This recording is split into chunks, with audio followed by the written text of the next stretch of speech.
It's that time again, as many of you have probably noticed, and I know several of you have asked about, for us to announce where the president will be donating his quarterly salary. Last quarter, the president's salary went toward the restoration of 2 projects at a national battlefield. After his donation, additional donors quickly stepped up to bring the total gift to over $260,000. In this quarter, the president will be donating his salary to the Department of Education. And with that, I would like to bring up Secretary DeVos to tell you about what the department will be doing with the president's money to help equip the boys and girls who will be the leaders of tomorrow. Secretary DeVos, it's my pleasure on behalf of the President of the United States to present a check for $100,000 to the Department of Education. Thank you very much, Madam Secretary. Well, thank you so much, Sarah. I want to start by saying how grateful I am to the President for this generous gift. The President is committed to our nation's students and to reforming education in America so that every child, no matter their zip code, has access to a high-quality education. He and I have had many conversations about how best to put students' needs first and ensure we are setting them up for a lifetime of success. There's much work to be done, but we are certainly on the right track thanks to the President's leadership. Just yesterday, Ivanka Trump and I hosted a summer reading event at the Smithsonian's National Museum of American History, where the focus was on getting young girls, aged 6 to 10, excited about learning science, technology, engineering, and math. It was fun to see their eyes light up as they got to explore, create, and experiment in a collaborative environment. Today's and tomorrow's economy requires students prepared for STEM careers. That's why we've decided to use the President's second quarter salary to host a STEM-focused camp for students at the Department of Education. We want to encourage as many children as possible to explore STEM fields in the hope that many develop a passion for these fields. We look forward to this exciting endeavor, and I thank President Trump again for this generous gift. Thanks. Thank you, Secretary DeVos. Thank you for coming. Thank you, Secretary DeVos. Thank you for coming and being here for that today. Now, I know Anthony's probably a little bit disappointed that he's not up here today, but since he did some TV this morning, he was able to go ahead and get his hair and makeup done, so I think he'll be okay. As Anthony said when he was up here last week, we're looking to mix things up a little bit. From time to time, I'd like to give us all a little reminder of why we're here every day, which I imagine for most of us is because we love our country and want to make it better. I've spent a lot of time around the president over the last year, and I know exactly why he's here. He's tough, he's a fighter, he's a strong leader, and he's somebody who deeply loves this country. And he loves its people, and he wants to make America great again. In Washington, it's often easy to go to work, get lost in the process, and forget why we're here every day. The reason we're here is to serve the American people. And today, I'd like for you to indulge me and let me tell you a little bit about what that means for me. To the best of my knowledge, I'm the first mom to hold the job of the White House press secretary. That says less about me than it does about this president. It's not just with personnel, it's about people and it's about policy. Empowering working moms is the heart of the president's agenda, particularly when it comes to things like tax reform. I have 3 children, and the oldest, Scarlett, starts kindergarten in a few weeks. Scarlett and every little girl in America should grow up in a country that if we deliver on the president's agenda of better jobs, better health care, and a better tax system, that incentivizes women to work and raise children. As a working mom, it's not lost on me what a great honor and what a privilege it is to stand here at the podium, and I thank the president for the opportunity. I'll always do my absolute best to truthfully answer your questions and deliver the president's message. Jonathan, I'll preempt you from asking that question later. But I also hope to send my daughter a message, and to every other kid in America: don't listen to the critics, dream big, and fulfill your potential, because in this country you still can. To remind us a little bit more often about some of the forgotten men, women, and children that we're here to serve and that the president is fighting for, we're going to start the White House briefing every once in a while with a letter or an email that we may receive from some of those individuals. To kick it off with that process, I'd like to read you a letter from 9-year-old Dylan. My name is Dylan Harbin, but everybody calls me Pickle. I'm 9 years old and you're my favorite president. I like you so much that I had a birthday about you. My cake was the shape of your hat. And then Dylan goes on to ask a few questions. How old are you? Dylan, President Trump is 71 years old. How big is the White House? The White House is 168 feet long. It's 70 feet tall on the south side and 60 feet 4 inches tall on the north. And it takes 300 gallons of white paint to cover the exterior of the White House residence. It has 132 rooms and approximately 55,000 square feet. How much money do you have? Dylan, I'm not sure, but I know it's a lot. I don't know why people don't like you. Me either, Dylan. You seem really nice. Can we be friends? I'm happy to say that I directly spoke to the President, Dylan, and he would be more than happy to be your friend. My picture is in here, so if you can, see me and say hello. Dylan, I hope you're watching because the President wanted me to personally tell you hello. Your friend, Dylan. Dylan, thanks for writing to the President, and if you're ever in Washington, D.C., I hope you'll stop by and let us show you around the White House. And with that, I'll take your questions. Steve. Sarah, Jeff Sessions was here today. What was he doing here? Did he meet with the President? And what does the President think about the conservatives who are rallying behind Jeff Sessions, saying he's essential to staying in his office? The Attorney General was here for other meetings, not with the President. It was a Principals Committee meeting, and did not see the President while he was here. I think the President's been very clear about where he is. He's obviously disappointed, but also wants the Attorney General to continue to focus on the things that the Attorney General does. He wants him to lead the Department of Justice. He wants to do that strongly. He wants him to focus on things like immigration, leaks, and a number of other issues, and I think that's what his focus is at this point. Well, if the Attorney General launches a leak probe, would that help his status with the President? I don't think that's the nature of the relationship. Again, I think that the President is disappointed. He stated that, and I don't think there's anything more to add beyond that at this point. Sarah, thank you. A couple of questions about the new policy on transgender service members the President announced this morning. First, what happens to transgender service members now? Are they immediately thrown out of the military? That's something that the Department of Defense and the White House will have to work together as implementation takes place and is done so lawfully. So it's possible, because I see that, the President was pretty clear in his tweet that transgender individuals, he will not accept or allow a transgender individual to serve in any capacity. So does that mean that those that are now in theater, that are now deployed to Afghanistan, for example, will have to be immediately sent home and Again, discharged? the implementation policy is going to be something that the White House and the Department of Defense have to work together to lawfully determine. And I would imagine the Department of Defense will be the lead on that and keep you posted as that takes place. Why did he decide to do this, given that during the campaign he had declared that he would protect the rights of transgender individuals? He said he would be better on this issue than Hillary Clinton, and now he's turned the clock back on this issue regarding the military. The President has a lot of support for all Americans and certainly wants to protect all Americans at all times. The President's expressed concern since this Obama policy came into effect, but he's also voiced that this is a very expensive and disruptive policy, and based on consultation that he's had with his national security team, came to the conclusion that it erodes military readiness and unit cohesion, and made the decision based on that. Kevin. Thank you, Sarah. If I could follow up on what Jonathan just said, that the President actually tweeted, "Thank you to the LGBT community. I will fight for you," while Hillary brings in more people that will threaten your freedoms and beliefs. And so I'm wondering, you said the policy, the President in general wants to protect all Americans. Does this shift in policy protect transgender Americans, and what is the message that he is attempting to send to them by making this shift in policy? And if I could follow on healthcare. Let me answer that first Sure, question, sure. then we'll come back to healthcare. On that, the decision is based on a military decision. It's not meant to be anything more than that, and it's simply about, obviously, it's a very difficult decision. It's not a simple one, but the President feels that it's the best one for the military. Okay, on healthcare then, if I could follow really quickly, can you repeal and replace the Affordable Care Act and still protect Medicaid funding? We're talking about the most dependent among us, and the need for Medicaid is great.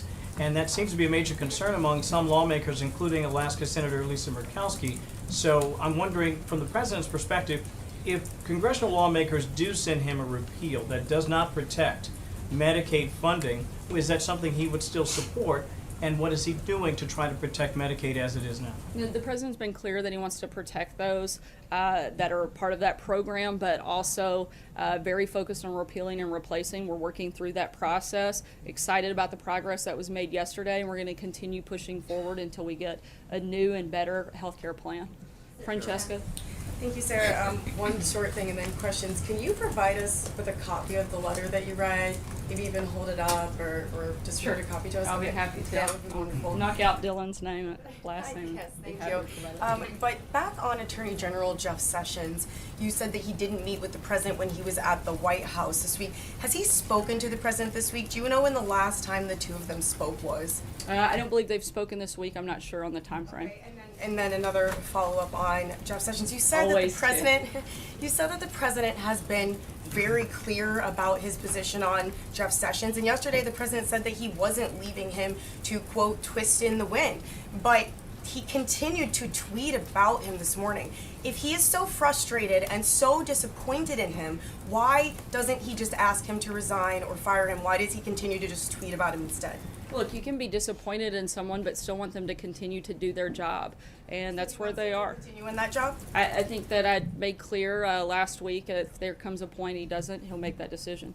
Blake? Thank you. Let me have you please clarify, if you can, some comments that the president made in the Wall Street Journal interview yesterday about tax reform. He said, and I quote here, "The truth is the people I care most about are the middle income people in this country who have gotten, as he says, screwed. And if there's upward revision, it's going to be on high income people." On that upward revision part, what exactly was the president talking about? Is it a revision from his plan on the personal side at 35%, or is it revising it up from the current tax code? Yeah, when we get ready to walk through the full details of the plan, I'm happy to do that at that time. But right now, we're focused on the three big priorities of the tax reform: a simple, fair tax code, middle-class relief, and creating jobs. That's where we are right now. We're continuing to work through that process, and we'll make announcements as we have Let me specifics. just ask you then a more general question on that. Does the president believe that the wealthiest Americans deserve a tax cut? I think the president is looking and prioritizing middle-class tax relief. He's made no secret about that. That's one of the biggest priorities of the three things that he's focused on when it comes to tax reform. Jordan? Thanks, Sarah. Two questions for you. First, the president has had almost 24 hours to review the Russia sanctions legislation. Has he decided if he's going to sign that? Well, it's a little bit more complicated than that. Senator Corker actually came out earlier today and said that he's not fully supportive of where the bill stands. We expect that there's a possibility that more changes take place, and so we're going to see what that looks like before we make a final decision. But I can tell you that the White House, the president, and the entire administration, as we've said many times before, strongly support sanctions against Russia, Iran, and North Korea. My second question is the president considering looking at any kind of policy about transgender people serving in the White House now that he's tried to make a decision on transgender people serving in the military? No, once again, this was a decision based on what was best for the military and military cohesion, and on the counsel of his national security team. Go ahead, Major. So the impression we get at the Pentagon is they were a little bit flat-footed by the president's tweets. And as I understand it, this was and has been for the last couple of weeks a conversation here specifically about TRICARE coverage for transgender procedures. And it suddenly evolved for the president to then go on Twitter to announce this ban. And as you already told us, the White House and the Pentagon are going to have to lawfully implement that. Typically, when you have an announcement of this magnitude, all of that work has been done at the procedural level between the bureaucracy of the Pentagon and the White House.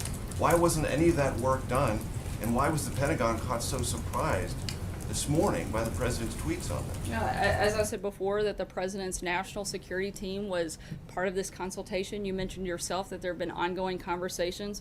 Not this one smaller president issue, made not a the whole ban. Right. When the president made the decision yesterday, the Secretary of Defense was immediately informed, as were the rest of the national security team that had been part of this ongoing conversation. But you can't answer the question of what's going to happen to transgenders who are in the military now. Shouldn't you have been able to answer that basic question with Look, a policy of this magnitude? Look, I think sometimes you have to make decisions, and once he made a decision, he didn't feel it was necessary to hold that decision, and they're going to work together with the Department of Defense to lawfully implement it. Peter? Thing on Sessions, just because this is the baseline question. You said earlier the president was frustrated. Is that frustration now in the past? And does he fully have confidence in the Attorney General to carry out his duties from this day forward? The president wants the Attorney General to focus on his duties as Attorney General, and I think we've both spoken about that pretty extensively, and I don't have anything else to add. Peter? As you just announced, the president's donating his second quarter salary of $100,000 to the Department of Education, so clearly he must care about education. Why then is he calling for $9.2 billion in spending cuts to the Department of Education in the next budget? Look, I think that oftentimes you have a lot of duplicative efforts, and they want to streamline the process. And we simply have a government that's completely out of control when it comes to spending. We have an outrageous deficit, and we're looking to make things that we have a balanced budget in the next 10 years. The president campaigned on it. He's committed to seeing it through, but he's also committed to education, as you can see by his own personal commitment, and looking for ways that we can save and continue on to make education better, passing some of that decision-making down to more local and state control, and something we're certainly supportive of. Quickly on transgender, just a quick follow-up. In June of 2016, in the heat of the campaign, he wrote, "Thank you to the LGBT community, I will fight for you." Did the president today just betray his commitment to the transgender community? No, as I answered before, this was a decision about military readiness, and I've already answered even to that specific tweet. You say to the transgender community that he is still committed to fight for them, and how is this not fighting for them today? I think the president has made very clear he's committed to fighting for all Americans. For all Americans? No. Sarah. Go ahead. Sarah, thank you very much, Sarah. Was this decision on transgender in the military made to put pressure on Democrats running in 2018, particularly Democrats running in socially conservative districts like in Ohio, Michigan, and Wisconsin? Not that I'm aware of. Just to follow up on that, what is the timeline for when guidance will be delivered to the Pentagon and how the president's decision should be implemented? We'll let you know when we have an announcement. Peter? Sarah, the president said this morning, or tweeted this morning, asking why the Attorney General has not fired Andrew McCabe as acting FBI director. Why hasn't the president fired Andrew McCabe as acting FBI director? The president's made an incredible nominee in Chris Wray, and he's looking forward to getting him confirmed and taking over the FBI. I think he needs to fire. Why should Attorney General Sessions fire him? Again, he's made a choice to lead that agency, and we're looking forward to getting him confirmed soon. April? Sarah, two questions. One, following up on Major with TRICARE and the transgender community. There's been a concern from the transgender community before President Trump became President Trump that if Obamacare changed to Trump care, they were wondering if they were able to get the procedures to help them complete their phases of becoming the other sex or the other gender. What do you say to those people who are seeing this now with this ban in the military? What do you say to transgender America who wants to continue with the change? Maybe some who already had part of the change and want to do the change and are scared because of what's happening now, not for certain. What do you say to transgender America? As I've said before, and I'll try to make this clear, this was a military decision. This was about military readiness. This was about unit cohesion. This was about resources within the military and nothing more. Guys, I really don't have anything else to add on that topic. As I do, I'll keep you posted. But if those are the only questions we have, I'm going to call it a day, but if we have questions on other topics, I'll be happy to take it. Sarah, wait a minute, Sarah, I wanted to, I'm sorry, Sarah, I wanted to finish. Everyone had a second question, I'm sorry, Sarah. On the morale of the cabinet, Anthony Scaramucci this morning on New Day said that the cabinet secretaries need to have tough skin. How is the president working with the cabinet secretaries right now? How does he build their morale after all of this with Sessions and we're hearing things that are coming out of state about Rex Tillerson? How is the president working on their morale? I think the same way he works with all of us. He empowers us to do our jobs. And I don't think it matters whether you're a cabinet secretary or a low-level staffer. We're here to do a job. He's asked us to do it, and he expects us to get it done. And I've spent a good bit of time with quite a few cabinet secretaries over the last couple of days, and morale is high. Steven. One more point about transgender service members, not here in this country, but overseas. And there are 18 countries where transgender service members are allowed to serve openly. The UK is one, Australia is another, Israel is a third. The president in his tweet this morning referred to disruptions. What does he mean? And is he concerned that there are disruptions in our allies' militaries in Australia and the UK and Israel? And should we worry about that from a military standpoint? As I said earlier, this decision was made after extensive discussions with his national security team, and the president decided it was in the best interest of the military to end this Obama policy. I can't speak to anything about another country. Pretty focused on making sure we get good things happening here. Zeke. First off, you were talking earlier about what the president wishes Attorney General Sessions to be doing in his job right now. Why hasn't the president picked up the phone or invited him over when he was into the Oval Office when he was in the building? Does the president have any intention of speaking with the Attorney General this week? I'll keep you posted if he does. John? Sorry, second question on the transgender service member issue. You mentioned this is the president reached this decision to improve or maintain unit cohesion.